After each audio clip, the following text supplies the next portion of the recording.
Plusieurs sans-abri et aucune perte en vie humaine, c'est le triste bilan de l'orage qui s'est abattu le week-end écoulé à Ndjolé dans la province du Moyen-Ogooué. Les populations sinistrées en appellent à l'aide des pouvoirs publics. Et puis, en prélude au basculement vers le mode de budgétisation par objectif de programme en 2015, le ministère du Budget vient de rendre public les résultats de la phase expérimentale du projet annuel de programmation. Détails et explications dans cette édition d'information. Dans le journal également, cette information qui vient de surprendre la planète dans son entièreté, la démission du pape Benoît XVI, le 265e vicaire du Christ, qui mettra fin à son ministère le 28 février prochain, à 20 h plus précisément, moins de 8 ans seulement après avoir été porté au trône. Mesdames, Messieurs, bonsoir et merci de choisir Gabon Télévision pour vous informer. Vous êtes naturellement les bienvenus. Nous restons dans la région et plus précisément à Ndjolé, dans la province du Moyen-Ogooué, où un orage d'une rare violence a fait plusieurs sans-abri dans la nuit de samedi dernier. Les dégâts causés par cette bourrasque sont considérables. Les populations sinistrées en appellent à l'aide des pouvoirs publics, comme nous le signifient ici Eldaneli Kumba, Armand Moupende et Cédric Aleka.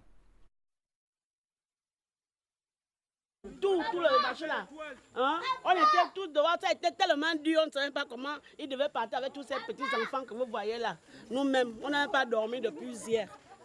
Hein? Là, on demande pardon pour le monde qui sont dans le gouvernement, des gens de l'État. L'appel à l'aide est certainement pathétique. Comme cette mère d'enfants, plusieurs familles de la commune de Ndjolé depuis ce samedi sont sans abri. La bourrasque d'une rare violence a emporté sur son passage toiture, mais aussi la dignité de ces ménages. J'ai 40 ans aujourd'hui, on n'en a jamais vu cet orage-là. Ouais, ça a tout arraché, ça m'a enlevé le toit de ma maison là. Ça a d'abord entraîné ça ici, ça a enlevé et c'est parti balancer ça sur le bambou de Chine. Les dégâts matériels sont considérables, certainement à la mesure des attentes de ces hommes et femmes sans ressources pour la plupart. Et on demande l'aide des autorités. De toute façon, les preuves sont bel et bien là. Vraiment, c'est difficile parce que refaire un toit, c'est pas. On peut récupérer les vieilles tôles, mais ça ne va rien servir. Voilà. Donc là, on est en train de réfectionner les maisons. Voilà. C'est dur pour nous, surtout pour le vieux papa. En ces lieux de désolation, le devoir de solidarité est plus que nécessaire. C'est d'ailleurs à cela que renvoie la politique sociale du chef de l'État, fondée sur le triptyque paix, développement, partage. Un malheur ne venant jamais seul, la catastrophe du week-end écoulé à Ndjolé est un phénomène de plus en plus vécu par les populations de notre pays. La fréquence de ces événements naturels doit plus que jamais interpeller le gouvernement de la République à faire montre de réactivité en termes d'aide et de soutien aux populations sinistrées. C'est d'ailleurs cela la vision de solidarité nationale défendue par le chef de l'État. Le regard de Sébastien Toutoum et Anissé Sambaboubou. Mouila, chef-lieu de la province de Langounié, 2009.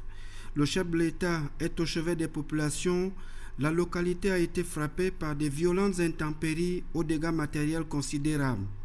Le président de la République vient manifester la solidarité de l'État à ses compatriotes sinistrés.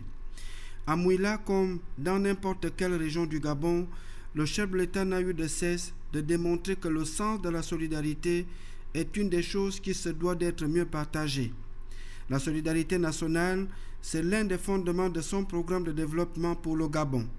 Partage de valeurs communes au centre desquelles la solidarité. C'est cette solidarité agissante qui nous permet de tendre la main à l'autre, de ne pas demeurer insensible à sa détresse.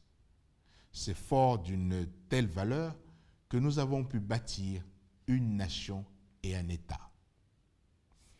Mes chers compatriotes, tout ce que nous faisons, tout ce que nous réalisons est pour le bien des Gabonaises et des Gabonais.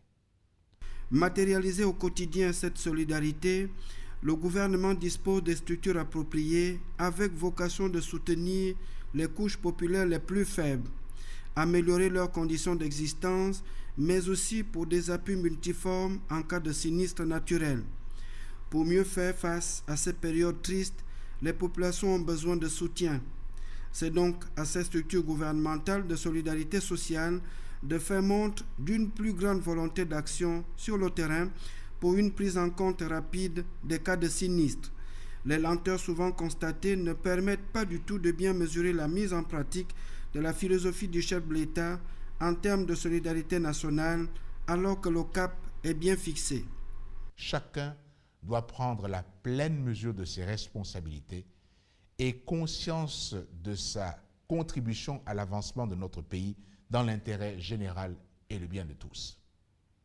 Nous avons particulièrement, nous, la classe dirigeante, qui a succédé au père fondateur et qui connaît le rôle qu'elle a joué dans notre histoire récente, un devoir d'humilité et de mesure, de responsabilité et de générosité. Njolé aujourd'hui, avec ces catastrophes, demain, et ce n'est pas à souhaiter, d'autres localités. Il est plus que temps que les mesures prises en termes de prise en charge des calamités naturelles s'appliquent rapidement pour éviter aux victimes des conséquences encore plus aggravées.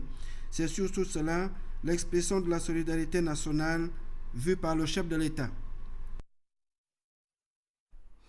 Nous vous l'annoncions en titre, le pape Benoît XVI vient d'annoncer sa démission dans un discours en latin aujourd'hui. Le 265e vicaire du Christ mettra fin à son ministère le 28 février prochain à 20h précises, un peu moins de 8 ans après avoir été porté sur le trône de Saint-Pierre. Celui qui aura été le premier Allemand à diriger l'Église catholique depuis le XIe siècle fêtera son 86e anniversaire le 16 avril prochain. Vous l'imaginez, plusieurs réactions à travers le monde après donc cette annonce assez surprenante. Au Gabon, la communauté chrétienne catholique réagit au micro de nos reporters Philika Biongo-Kombila et Pierre Claverella. Apprendre ce matin, c'est parce que j'étais en neuvaine. Donc ce qui veut dire que quand je suis en neuvaine, je ne suis pas les médias pour rentrer dans la spiritualité, mais je l'ai appris par les autres. La réaction ne peut pas être négative parce que c'est un homme de Dieu. Quand un homme de Dieu prend une telle décision, il est inspiré par le Saint-Esprit. Pourquoi il manque? L'église a été organisée, donc ça ne devait pas pouvoir poser de problème. Non, c'est vous qui me l'informez. Et le pourquoi il vous a donné les raisons. Moi, je suis au courant de rien. Il sait pourquoi il a démissionné, non, on ne peut pas juger à sa place. Il a ses raisons à lui. Il donne une raison valable, son état de santé. Il faut prendre ça en compte. Mais comme je n'ai pas l'information exacte, je ne peux pas juger. Pour juger, il faut avoir l'information. Maintenant, si, comme elle vient de dire, c'est à cause des problèmes de santé, alors qu'il démissionne. Oui, je l'ai appris par RFI ce matin que le pape a démissionné. Il a dit qu'il est trop vieux, il est fatigué. Je crois que c'est de la sagesse de sa part. Quand on ne peut plus assumer ses responsabilités, comme l'avait dit Charles de Gaulle, il faut savoir quitter les choses avant. Du continent africain sont également à l'école de la programmation budgétaire. Les travaux, nous disent nos reporters Edgar Ndjembi Lukaga et Victor Mounouga, ouverts ce matin, vont durer 4 jours. Reportage. Un séminaire de renforcement des capacités de programmation budgétaire appuyé par le Fonds monétaire international et le Centre régional d'assistance technique pour l'Afrique centrale, auquel prennent part jusqu'au 15 février à Libreville les représentants des services des budgets des pays de la région engagés dans un processus qui va révolutionner l'environnement financier. Comme vous le savez, les États membres de l'Afrique Centre se sont résolument engagés dans la modernisation de leurs finances publiques, avec un cadre juridique et technique profondément rénové et conforme aux meilleures pratiques internationales. La mise en place de ces réformes nécessitera non seulement une stratégie de réforme raisonnée et progressive, basée sur des acquis solides, mais aussi une réelle volonté politique de modernisation et de transparence. L'objectif final de tout ceci étant que le développement économique puisse bénéficier à l'ensemble de la population. Précieux partenaire, l'Afrique Centre croit dans la détermination des pays membres, le Gabon notamment, d'asseoir un outil de gestion rationnelle des ressources. Depuis une dizaine d'années, Les États membres de la FRITAC sont engagés dans la modernisation de leurs finances publiques à travers la mise en place des réformes de seconde génération. Cette dynamique, qui s'inscrit notamment dans la droite ligne de la mise en œuvre de la Déclaration de Paris, s'est accrue ces dernières années avec l'adoption des directives du cadre harmonisé de gestion des finances publiques de la CEMAC. Les échanges autour des capacités de programmation budgétaire seront incontestablement fructueux, les attentes aussi. Le Gabon est engagé dans une réforme irréversible de budgétisation par objectif de programme. Le basculement est fixé au 15 janvier 2015, un peu avant beaucoup de pays de la région. Et justement, en prélude au basculement vers le mode de budgétisation par objectif de programme en janvier 2015, le ministre du Budget vient de rendre public les résultats de la phase expérimentale du projet annuel de programmation. C'était d'ailleurs à la faveur d'un séminaire qui a réuni les préparateurs et les gestionnaires de budget. Edgar Djembi-Doukaga et Victor Mundunga pour les détails. Le séminaire réunit les directeurs centraux, administratifs et financiers, les gestionnaires et les contrôleurs financiers centraux et provinciaux autour de la budgétisation par objectif de programme. Cette réforme est essentielle parce que dorénavant, les crédits seront alloués en fonction des grandes politiques publiques avec des finalités précises, des objectifs précis à atteindre, des performances à atteindre, dont les responsables auront à rendre compte au Parlement et plus largement à la société gabonaise dans son ensemble. Donc c'est une démarche qui sera extrêmement exigeante, mais qui, de ce fait-là aussi, permettra d'avoir une meilleure visibilité sur à quoi sont dépensés les crédits alloués aux différentes administrations et quels sont les résultats qu'elles obtiennent grâce à cela. À la base, le projet annuel de performance 2013.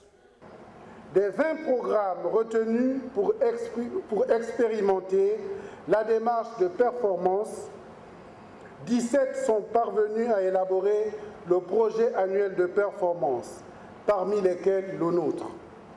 Le projet annuel de performance qui est désormais un document de travail dans lequel nous nous engageons, je dis bien nous, devant le Parlement, donc devant nos concitoyens, à atteindre un certain nombre d'objectifs que nous sommes préalablement fixés, mesurables à travers des indicateurs de résultats.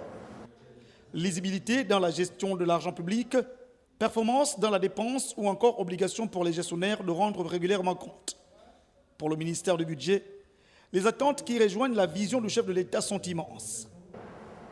Je voudrais qu'au sortir d'ici, vous compreniez les concepts de la budgétisation par type de programme, la démarche de l'élaboration du projet annuel de performance et de l'importance de la participation de chacun. Vous soyez imprégnés des objectifs globaux figurant dans le projet annuel de performance afin de faciliter ensuite la fixation des objectifs contributifs de chaque unité opérationnelle pour l'année 2013. Cette réforme de l'environnement budgétaire au Gabon a été basée sur 17 projets pilotes qui concernent l'ensemble des ministères. Ici Edgar Djembi-Doukaga, Victor Mundunga.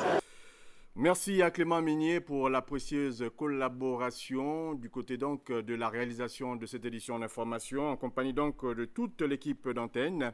Le journal a été coordonné par Laetitia Ossia Joyi, Blanche Mihindou, Paulin Siaki et Ahmed Mouyaka. 23h30, retrouvez la sulfureuse et charmante Elisabeth Guignanga pour la dernière information de la soirée sur Gabon Télévision. Je vous dis à demain 20h.